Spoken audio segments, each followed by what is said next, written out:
what is up, guys? So, the Grizzlies beat the Knicks 115-112. We can go down the Knicks line first, but also I want to say that let's talk about the Grizzlies first, because that's what I did in my first take of this, which I messed up. But Santi Aldama, 3 points. Not 3 points. What? No, that's Steven Adams. My bad. I read it wrong. Steven Adams getting the boards a lot. Rebounding was not good this game. Steven Adams, one of the best in the business at rebounding the basketball. He's shown it this game. Santi Aldama, 18 points, playing the game of his life out there. Ja Morant, just getting to the paint. I think we played better when we tried to trap him. He was very good with Isaiah Hartenstein and RJ Barrett in the trap. I think that really worked out well. Yeah, but you still got to kick the to the lamb. He's freaking Ja Morant. There's something you can do about it. Desmond Bain, 16. Limped. I was going to say hopped. Limped off the floor. Hopefully he's good to go for next game. Not really going to pay attention to the next game for the Grizzlies. I mean, you can tell I'm a Knicks fan. I don't know why I said it like I'm a Grizzlies fan, but hopefully he plays in the next game, and hopefully he heals well. It looks like a minor injury from what I saw. Haven't heard anything since he limped off into the locker room with about 5 seconds left to go. I think it was an OT or was in the fourth quarter. I forgot. Maybe it was. It was in the fourth. I had no clue. Everything just spiraled out of control for me. My mind was racing. I haven't got used to a Knicks game like this in a long time. But, yeah, you also look at John Conchar bringing it. 12 points. Tyus Jones, I mean, he had his buckets. Had that big 3-point shot at the end of the game. You know, at the end of OT, which really got us out of which really technically won them the game. Yeah, that's kind of it. That's what you can say about that team. I think that they are the better team on paper, and that we played great. And I think if we play this game against the Pistons if we play this type of game against the Pistons next game, we stay in the game, energy's high, just hustling, I think that we can definitely beat the Pistons and actually blow them out. That's my prediction for that game.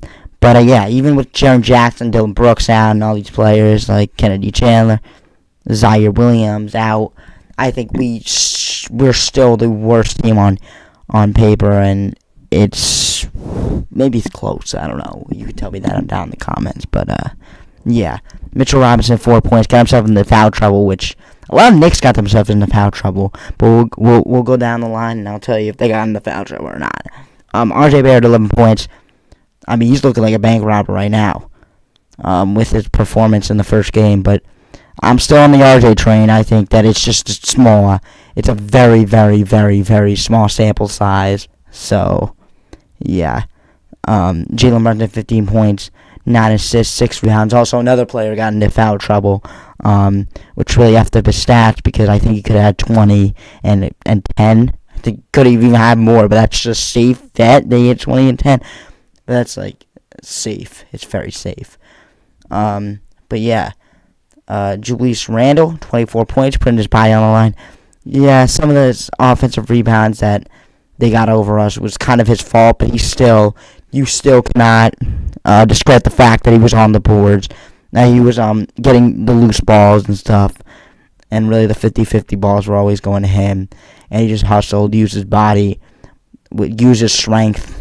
And yeah, Evan Fournier, 14 points for Evan Fournier.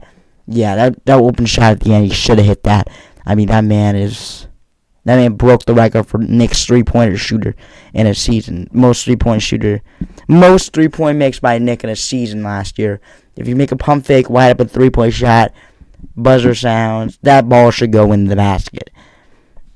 I mean, is it just me? The ball should go in the basket.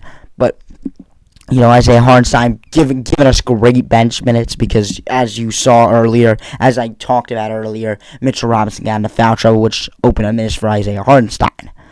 Cam Reddish, 22 points. This is it because quickly, we didn't really have the best of games, so not really talking about enough.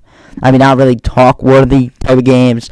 So let's just talk about Cam Reddish, sit here and talk about Cam Reddish, about what he did. He got the opportunity. He got the freaking opportunity, and he showed. He showed up. He was very comfortable.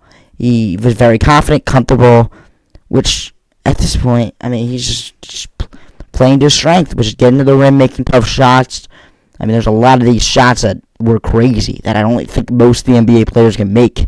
I mean, there's another player on that court who could probably make that shot, which was Ja, but it's just crazy for him to like Cam Reddish to make those shots, and also just that end of fourth quarter 3-point shot. I mean, that was amazing. You kept us in the game, put us into OT, and also let me shout out Jalen Brunson, putting his body on the line in the end of the fourth. Amazing.